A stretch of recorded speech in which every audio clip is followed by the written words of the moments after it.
खैरपुर नतशा में Sindhi Haryana news network की reporter कुर्बान अली बुघियो मूजिब खैरपुर नतशा में पीटीआई के कारकुननि पारां मोहम्मद हसन कोसो की अगवाणी में एहतजाजी मुज़ाहिरो कयो वियो।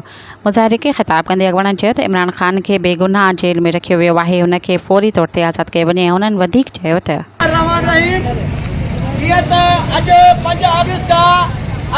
गवर्नमेंट के तरफों कश्मीर डे मल्हायो पियो वञे ऐं कश्मीर में जेका जबर जुल्म बरबरती जो सिलसिलो हिंदुस्तान के पारों जारी है, उन जे लाइ पाकिस्तान के तरफा एक अज ॾियारो 5 अगस्त मल्हाइण जो सिलसिलो शुरू है।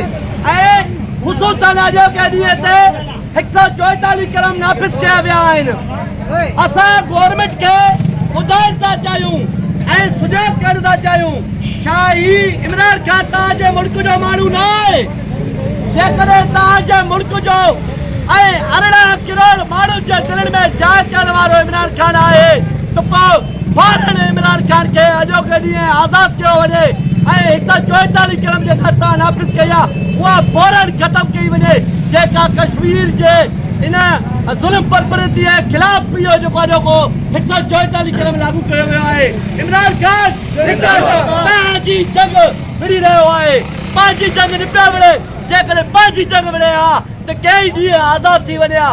इमरान खान हर पाकिस्तान जे बच्चे जी जंग विड़ी रहियो आहे। ही मुस्तक़बिल जी जंग आहे, ही अञा ईदर फ्यूचर जे प्लान जो जंग आहे, ही कलम जो जंग आहे, ही जेका सो हथियारनि जी जंग न आहे। अॼु ही जगह खैरपुर नतशा में असां सभु शहरी वापारी ऐं तमामु तबके जा उहिदेदार गॾु थिया आहियूं। ही इमरान खान जी आज़ादी जे लाइ अॼु निकिता आहियूं। गवर्नमेंट के खपे बिल्कुल असांजे कायद के आज़ाद करे ताकि असांजे दिलनि में हू राज करण वारो आहे। असांजे दिलनि में जो धड़कन आहे, असांजी दिलनि जे धड़कन खे बंदि करे छा था हासिल करे चाहियो?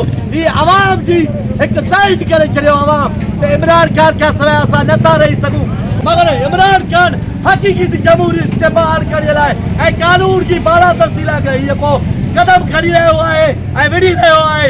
अॼु असां 5 अगस्त ॿुधाइण था चाहियूं त फौरन इमरान खान खे आज़ाद कयो वञे। असां ॿियनि मुल्कनि खे मिनतूं कयूं, यूरोपियन यूनियन खे मिनतूं कयूं, इहो थी नथो सघे।